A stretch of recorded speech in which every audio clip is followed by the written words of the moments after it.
जुनसू नाम के प्रीस्ट को देखते हैं जो एक लड़की पर एक्सोर्सिज्म परफॉर्म कर रहा होता है। लड़की के शरीर को देखकर पता चल जाता है कि वो एक इवल स्पिरिट द्वारा पोजेस हो चुकी है और उस इवल स्पिरिट ने इसके शरीर की हालत पूरी तरह से बिगाड़ कर रखी है। एक्सोर्सिज्म के वक्त इवल प्रीस्ट को भटकाने के लिए कुछ न कुछ कहता ही रहता है, पर जुनसू पूरे कॉन्सेंट्रेट के साथ अपना एक्सोर्सिज्म चालू रखता है। मगर इस लड़की के अंदर जो भी इवल स्पिरिट है वो बहुत ही शक्तिशाली रहता है। एक्सोर्सिज्म के दौरान इवल बहुत नाटक करता है। उसी क्रॉस और होली वाटर की वजह से बहुत तकलीफ होने लगती है और कुछ समय के बाद इवल अपना असली शक्ति दिखाता है और जुनसू पे हंसते हुए ये कहता है कि इस लड़की को तुम पे बहुत ट्रस्ट था प्रीस्ट, बेचारी लड़की। ये सब देखकर प्रीस्ट अपना एक्सोर्सिज्म का पावर बढ़ा देता है और लड़की के सिर पर हाथ रखकर प्रेयर करने लगता है। तभी वो इवल स्पिरिट इस लड़की के आवाज में अपने माँ को बुलाता है, ये कहकर कि वो पादरी मेरे साथ बुरा बर्ताव कर रहा है, मतलब पादरी उसका फायदा उठाने की कोशिश कर रहा है। उसकी माँ जो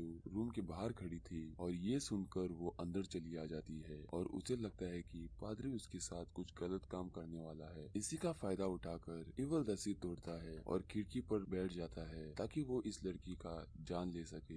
मगर लड़की जैसे ही गिरने वाली रहती है कि तभी जुनसू लड़की का हाथ पकड़ लेता है और लड़की हवा में लटक जाती है और अब वो इवल स्पिरिट उसकी माँ को भी पोजेस कर लेता है और पीछे से जुनसू को ये बोलता है कि जब इस दुनिया में तुम्हारे गॉड ने जन्म भी नहीं लिया था उसके पहले से हम इस दुनिया में एग्जिस्ट करते हैं। और तभी ही वो स्पिरिट लड़की पे आ जाता है और ये कहता है कि जैसे तुम्हारे गॉड हर तरफ है उसी तरह हम भी हर तरफ मौजूद है और मैं इस दुनिया में वापस आऊंगा और तुम्हें और तुम्हारे फैमिली को मार मार कर नर्क में चूहों को खाने के लिए दे दूंगा। इसके बाद वो इवल स्पिरिट जुनसू के हाथ को काट लेता है और वो लड़की नीचे गिर के मर जाती है। अब जुनसू पीछे मुड़कर देखता है कि तभी उस लड़की की माँ वहाँ से भाग जा चुकी होती है और जुनसू अफसोस में वहीं पे खड़ा रह जाता है। फिर सीन चेंज हो जाता है जहाँ पे हम जुनसू के बड़े भाई की फैमिली को देखते हैं जो कि दूसरे घर में शिफ्ट हो रहे होते हैं। यानी कि ये पहले एक साथ ही रहा करते थे लेकिन उस हादसे के बाद में अलग हो गए थे।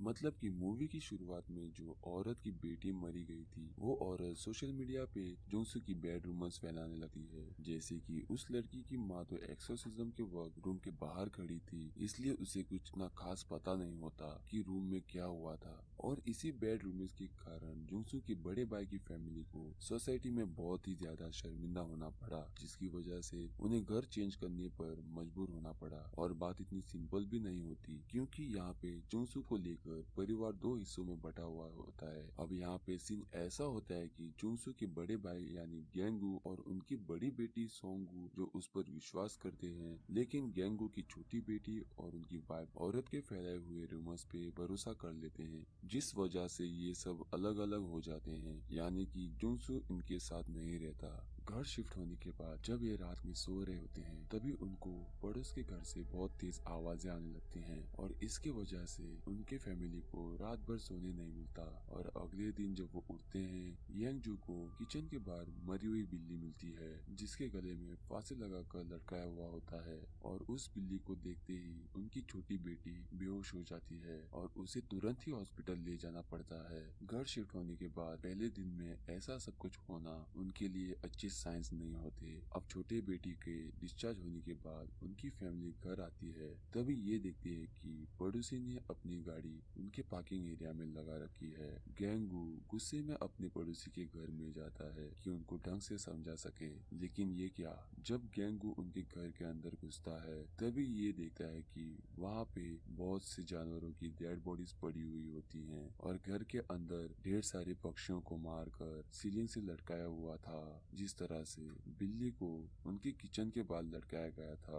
अब ये सब देखकर गेंगू समझ जाता है कि हो या ना हो बिल्ली को इसी आदमी ने मारकर वहाँ पे लटकाया होगा। अब गेंगू ये सब देख ही रहा होता है कि तभी एक आदमी उनके पीछे आ जाता है और वो गेंगू को बहुत ही सीरियस लुक्स देता है। गेंगू डरते हुए कहता है कि तुम्हारी गाड़ी हमारे पार्किंग एरिया में खड़ी हुई है, मगर वो आदमी इस बात का रिस्पॉन्स भी नहीं देता और गेंगू वहाँ से डर कर निकल चल जाता है। फिर हम ये देखते हैं कि रात को वही पड़ोसी बहुत शोर कर रहा होता है और इस चक्कर में फैमिली सो नहीं पाती। अब गेंगू इसे निपटाने के लिए पुलिस को कॉल करता है और वो पुलिस को सब कुछ बता देता है कि ये आदमी हर रात में ऐसे ही शोर करता है और हमें सोने नहीं देता। इसी के साथ वो ये भी कहता है कि इसके घर में बहुत सारी मरे हुए अलग अलग जानवरों की बॉडीज पड़े हुए पाए थे। ये सब सुनकर पुलिस इन्वेस्टिगेशन के लिए उस आदमी के घर पर जाती है, मगर ये क्या, उन्हें वहाँ पे कुछ भी नहीं मिलता। वहाँ पे बस एक फैब्रिक कटिंग मशीन चल रही होती है जिससे शोर हो रहा होता है। गेंगू ये सब देखकर शॉक्ड हो जाता है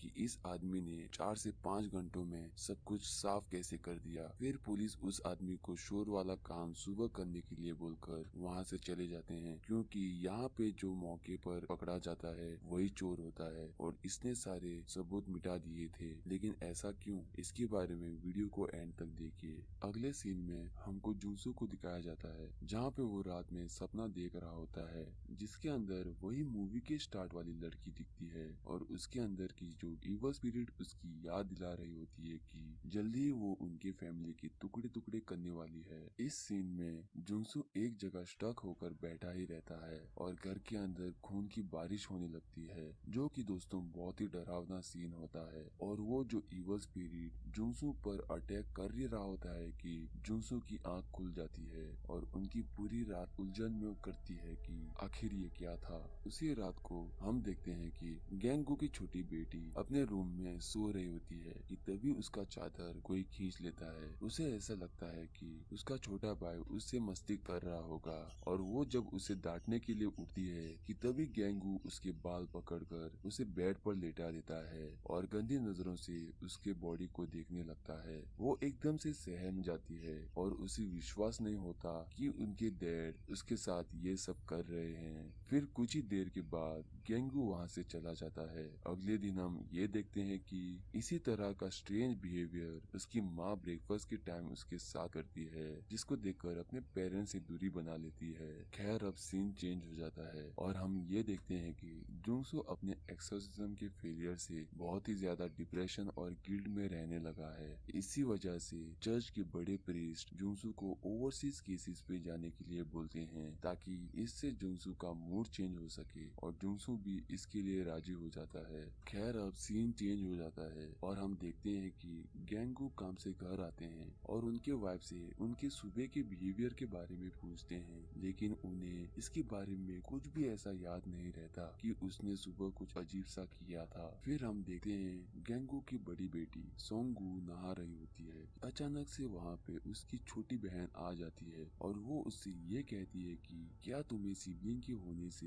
दिक्कत नहीं हो रही, अगर हो रही है तो हमको मार दो। ये कहकर वो वहाँ से चली जाती है और सोंगसू जल्दी से नहाकर छोटी बहन के कमरे में जाती है ताकि वो उसके सेंसलेस आइडिया पे बात कर सके। मगर यहाँ पर उसकी छोटी बहन कहती है कि मैंने तो ऐसा कुछ नहीं कहा और उसके बाद में वो दोनों उसी कमरे में रुक जाते हैं और कल रात हुए हादसे के बारे में बात करने लगते हैं। लेकिन तभी उनके डैड गेंगू वहाँ पे आ जाते हैं और दोनों लड़कियों को इस बात पर बहुत मारते हैं कि वो पीठ पीछे अपने बाप की बुराई कर रही हैं।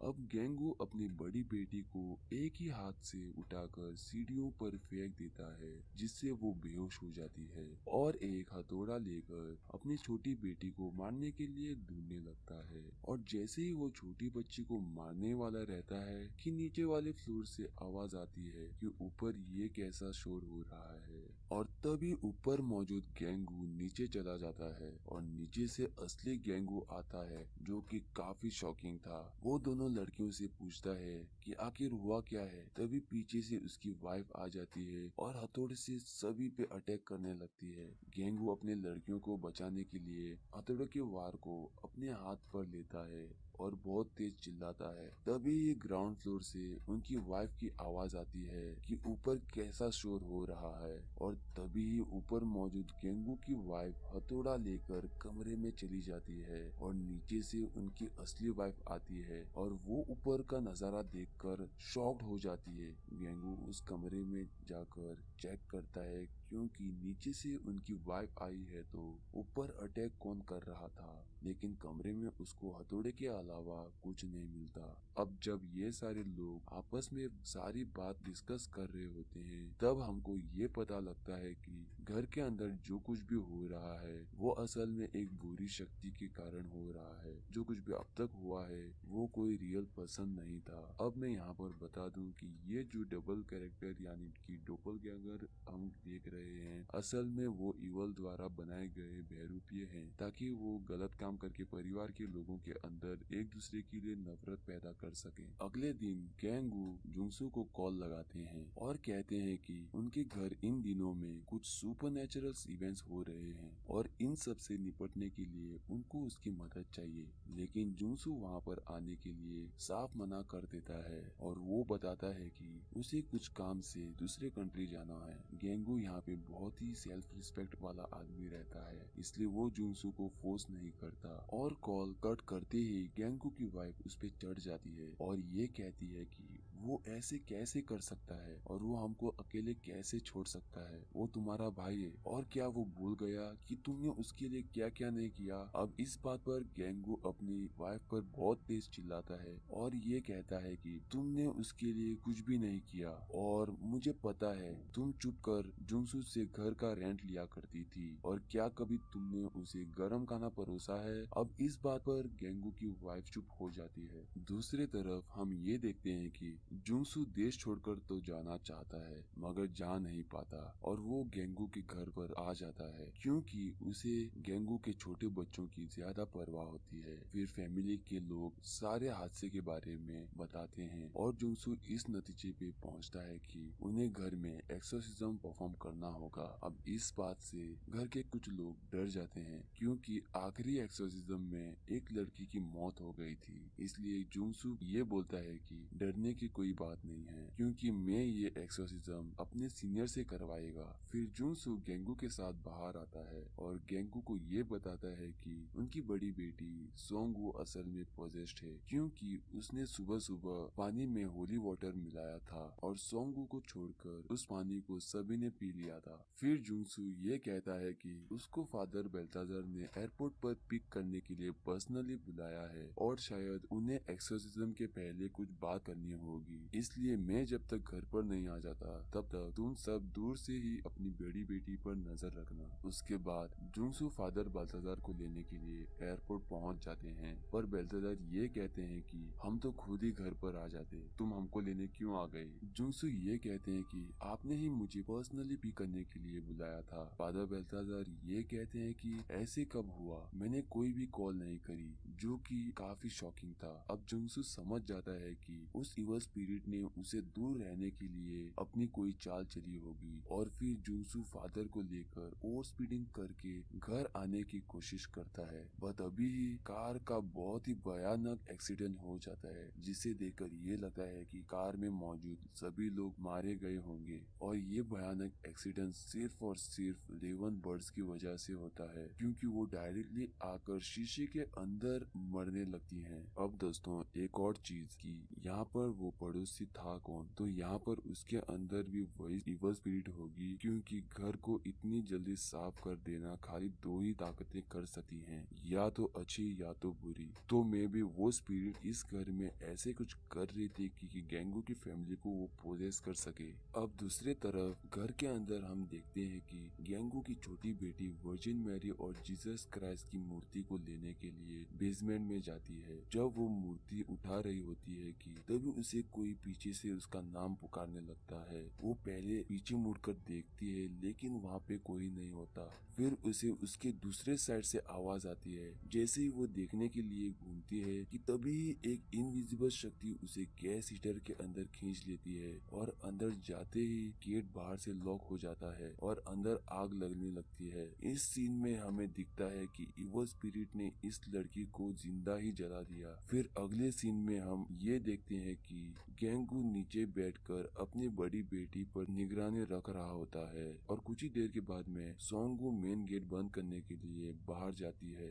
गेंगू को ये लगता है कि ईवल सोंगू को घर से बाहर ले जाने की कोशिश कर रहा है, इसलिए गेंगू पीछे से सोंगू पर हमला कर देता है और उसे बेहोश कर देता है और फिर बेडरूम में उसे बंद कर देता है। और तभी हम देखते हैं कि जोंगसू जख्मी हालत में घर पर आ जाते हैं और ये कहते हैं कि उसका बहुत ही बुरा एक्सीडेंट हुआ था और फादर बेल्थाजर अब नहीं रहे। तभी गेंगू जोंगसू को एक्सोर्सिज्म करने की रिक्वेस्ट करता है और हम ये देखते हैं कि जोंगसू एक्सोर्सिज्म परफॉर्म करना शुरू करता है और सारा सेटअप करने के बाद पतली छड़ी से सोंगू को बहुत ही बुरी तरह से पीटने लगता है। तभी ही यहाँ पे सीन चेंज हो जाता है और हमें बहुत ही शॉकिंग चीज देखने मिलती है। हम एक्सीडेंट वाली लोकेशन को देखते हैं जहाँ पे जोंगसू को कार के बाहर बेहोश पड़ा दिखता है और हमें ये पता चलता है कि घर के अंदर जो जोंगसू है वो असल में एक इवल स्पिरिट है। फिर वापस हम एक्सोर्सिज्म को देखते हैं जहाँ पे इवल स्पिरिट ने सोंगू को मार मार कर बिस्तर पर खून से लाल कर दिया था। इतना खून देखकर उसकी माँ एक्सोर्सिज्म बंद करने के लिए कहती है वरना सोंगू यहाँ पर मर जाएगी, मगर गेंगू उसकी माँ का एक नहीं सुनता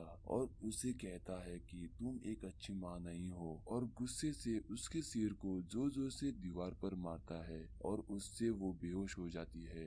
ये लड़ाई को देखकर इवल स्पिरिट बहुत ही ज्यादा खुश हो जाता है और उसका असली रूप गेंगू को दिखाता है। फिर गेंगू गुस्से में उस बहरूपी को मारने जाता है पर वो कुछ नहीं कर पाता और इवल स्पिरिट जीत जाता है। और जब वो इवल स्पिरिट उसे मारने ही वाला होता है कि तभी वहाँ पे असली जोंगसू आ जाता है और अपनी प्रिय से इवल स्पिरिट को भगा देता है। फिर कुछ ही सेकंड्स के बाद गेंगू को अपने छोटे बेटे रोने की आवाज बेसमेंट से आती है। वो दोनों जल्दी से बेसमेंट में जाते हैं जहाँ पे उसका छोटा बेटा बहुत ही डरा और सहमा बैठा हुआ होता है और हीटर की ओर इशारा करता है और गेंगू जब हीटर के पास जाकर देखता है तभी उसे उसकी छोटी बेटी की जली हुई लाश पड़ी हुई मिलती है। फिर वो एकदम से शांत हो जाता है। फिर बेसमेंट में सोंगसू भी आ जाती है और अपने अंकल से ये कहती है कि आपने मुझे इतना हर्ट क्यों किया। और जोंगसू तभी इवल के इस ड्रामे को समझ जाता है और जैसे ही जोंगसू मिरर पर से पर्दा हटा देता है तभी इवल अपना असली रूप में आ जाता है। अब इवल स्पिरिट के सामने आते ही जोंगसू प्रेयर्स करना शुरू कर देता है और इवल भी जोंगसू के साथ साथ प्रेयर्स को रिपीट करता है और अपने हाथ से क्रॉस बनाता है। फिर वो इवल जोंगसू पे अटैक करके उसके सीने पर बैठ जाता है और उसका गला घोटने लगता है, मगर किसी तरह गेंगू को यहाँ बेसमेंट में होली वाटर की शीशी मिल जाती है और फिर पूरी होली वाटर इस इविल स्पिरिट पर फेंक देता है। तब जाकर कहीं वो जोंगसू को छोड़ती है। अब जोंगसू यहाँ पर अपना प्रेयर्स का सिलसिला दोबारा शुरू करता है लेकिन कुछ भी नहीं होता। वो इविल स्पिरिट दोनों भाइयों को बहुत बुरी तरह से मारती है और आखिरी में वो इविल स्पिरिट गेंगू की जान लेने वाला होता है कि तभी जोंगसू यहाँ पर खड़ा होता है और ईश्वर से प्रे करता है कि ये ईश्वर इस स्पिरिट को मेरे अंदर आने दो और ताकत दो कि मैं इसे मेरे अंदर रख पाऊँ और इसको खत्म कर पाऊँ। इविल स्पिरिट जोंगसू के अंदर चली आ जाती है। उनकी लड़ाई उनके अंदर ही चल रही होती है। तभी जोंगसू को एक बड़ी लकड़ी का क्रॉस मिलता है और वो उसे तोड़कर उसकी नुकीली साइड को अपने पेट के आर पार करता है ताकि उसके मरने के बाद ये इवल भी उसी के साथ मर जाए। और जोंगसू इस मकसद में कामयाब भी होता है और फाइनली इस इवल से छुटकारा मिल जाता है। अब आखिर में गेंगू अपने छोटे बेटे को लेकर ऊपर आते हैं और वहाँ पर अपनी बड़ी बेटी और वाइफ से मिलकर बहुत रोते हैं क्योंकि भले ही उन्हें इवल से छुटकारा मिल गया हो पर उन्होंने अपने खास दो लोगों को खो दिया। और इसी के साथ मैं ये मूवी यहाँ पर खत्म कर देता हूँ। उम्मीद करता हूँ कि आपको ये वीडियो जरूर पसंद आई होगी। अगर पसंद आई हो तो प्लीज वीडियो को जरूर लाइक करना, चैनल को सब्सक्राइब कर देना और मिलते हैं अगली वीडियो में।